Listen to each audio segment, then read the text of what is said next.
It's called Notes on Being Itinerant. Are you empty? And if so, what kind? An apple for loneliness, a carrot for fatigue, rice cakes or a petrol station egg triangle to replace curving your spine around a warm sofa body. This train, remember water. Keep your insides wet if you hope to keep feeling well and willing. Tuck papers inside papers for the next stop. Gather and file. Keep your clean and dirty and almost clean laundry in separate compartments. Keep your powder dry. Be polite to your hosts. I've been thinking about Mexico and I set myself on fire again, Ma.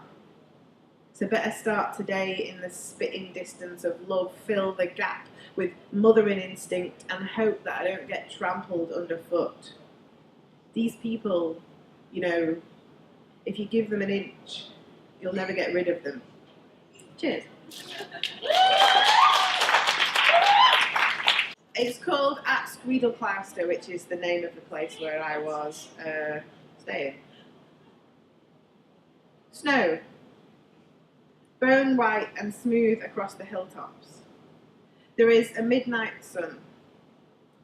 I left the dark behind, so I peer outside at all hours, curious as a bird. My tongue fogs over, mouthing words to myself that I might never get right.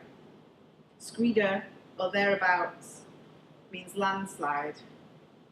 And they are stretch marks on the mountainside, red earth from the freshest one tumbled up at the edges of the road.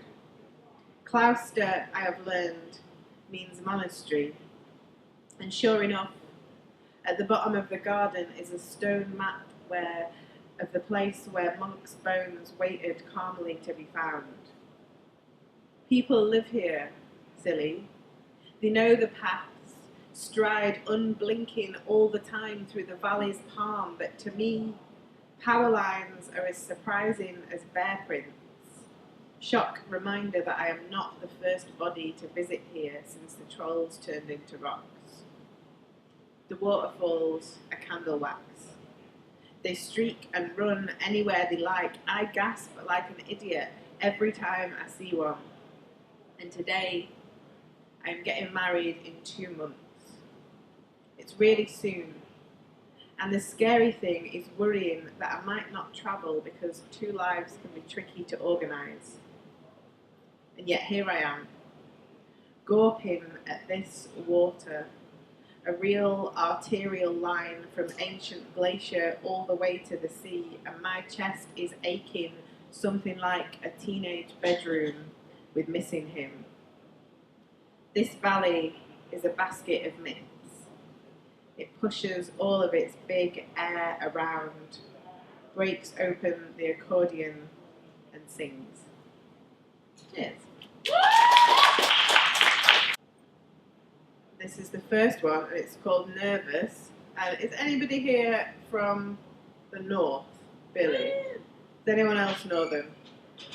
This is a game that was played in the playgrounds of the north of England.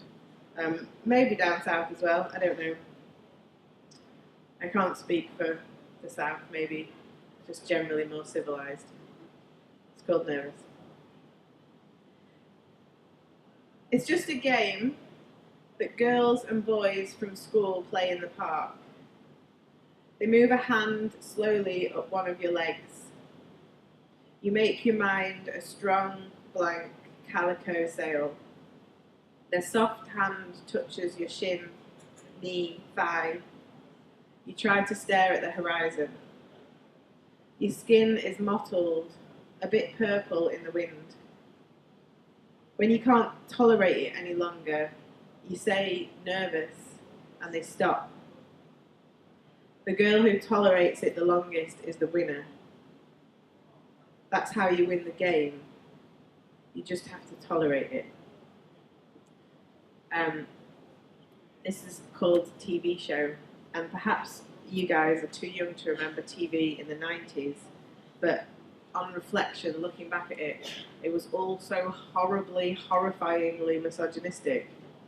And at the time, I don't think we really realised.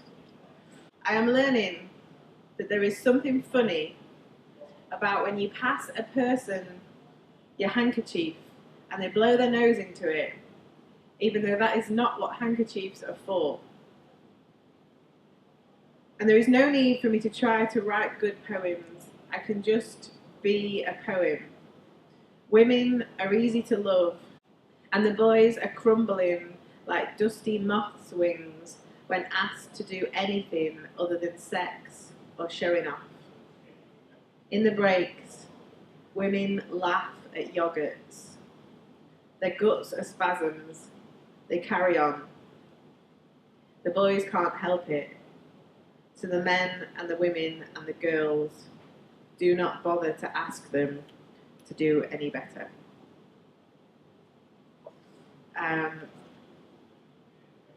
This is about. Oh, you guys are mostly students, so I guess you've probably all got really shit landlords. Unfortunately, that situation doesn't really improve with age. I live in Brighton, where all the houses seem to be owned exclusively by twats. And my landlord came round unannounced when I was midway through writing this collection, which is not, you just shouldn't go and visit poets unannounced when they're midway through writing a new collection of poems. And my flat is tiny and damp, and he just came around and explained to me why it was damp and all the things that I needed to do about it. But it's damp because it's old and poorly maintained, and he takes all of my money. Anyway, this is for him, and it's called A Visit. There is a man in my house. His doughy fingers are swabbing at the condensation on my windows with loose bunches of toilet roll. I invited him in to check out the taps. They leak. I need to mop up the water twice a day, he tells me. That is why the window frames are rotting. As he talks, belly pork, echolalia around my skull, I couldn't tell you why. Belly pork, belly pork, belly pork. Damp is a poor person's concern. The air can't circulate with all your life's work and wet laundry crammed into such a small space. When he goes away, he leaves globs of wet tissue and black mould goop slopped and strewn across my window ledge. So he's jolly. He's a jolly old fellow. I'm going to finish this selection of 4 poems, in which I think we can agree the patriarchy is the monster. With this, and it's called Giantess. I don't know if you have this problem in and around Bath, but even in Brighton, which is supposedly very sort of inclusive, I can't go for a run without somebody shouting at me out of the window of a van. Or, passing comment on the way I'm running, or the things that I'm wearing to run, or the place that I'm running in, or which bits of me are wobbling while I'm running. And I feel like a lot, I feel like my body's under scrutiny quite a lot, sort of from the media, but also just from fucking other people who feel like it's their place to pass comment on what we're wearing or eating or doing with our bodies. So I wrote this short poem, and my main motivation for writing it was that I was just talking about, but also I really like the term power stance. Have any of you ever seen an aerobics video? I'm very fond of the term power stance. If you think about it, even though it's quite cheesy and 80s and summons up sort of visions of lycra and whatnot. Also, if you don't take anything else away from this evening, I encourage you to take this away. Power stance. Like, what a wonderful expression. And what it means is putting your body into a stance which makes you feel and look and be powerful.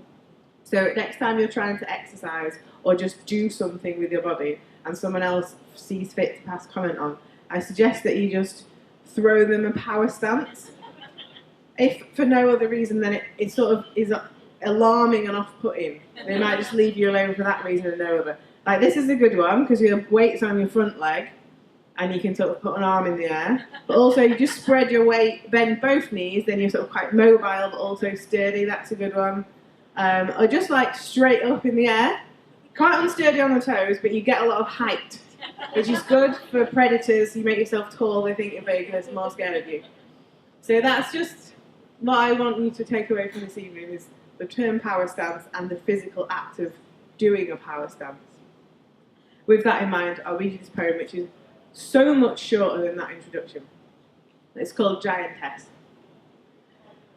They have been teaching the boys to be scared of us getting bigger, whispering in their ears that they should shout us down if they catch us trying to stretch and strengthen our legs, creep up on us if they find the hiding places where we go to tense our muscles or eat, photograph us eating on the underground, or failing that, straight up our skirts, laugh if they catch us in a power stance, expanding with nothing to fear.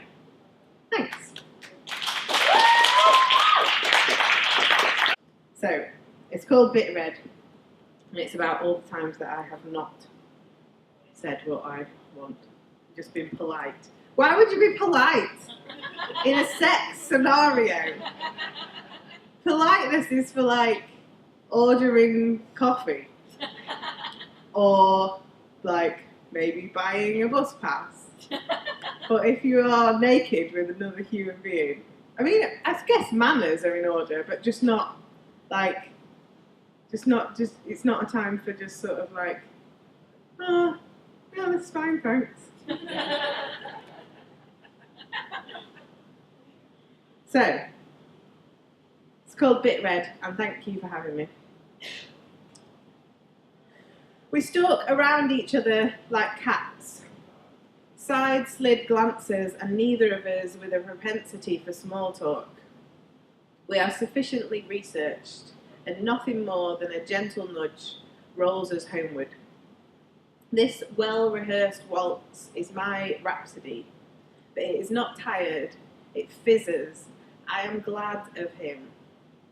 Carrying fairy tale ease in my pockets, final cigarettes smoked, we quest the night for somewhere soft. And when he asks, what do you want? What do you like? There is not 1 ounce of malice or spite in his basket of tricks. Face open and gentle and faintly ruled for new rules to be written on. And I want to say, this life has made me weary and blank. Some days bring the kind of unsurety that creeps into my bones like a cold. I would like a kiss or two that my skin will be able to remember as I grow old. I want to be warmed through, shaken young, and tied to something solid. I want the tangible evidence that I am meant to be here. I want tomorrow scarred with welts that the push of time will heal. I want the absolute peace of choosing not to choose every choreographed step. I trust your hands to tell me that I am right, to ache for evisceration and forget the guilt. Some sad things have eaten all my pleasure and made me single-minded. You're going to have to fight me for it. Decorate this nest, call it recreation, and light me for it. I'd like the sting, the pinch, the watering eyes, I think the swoon and scoop of perfect pitch. Let's make light of this mortal itch.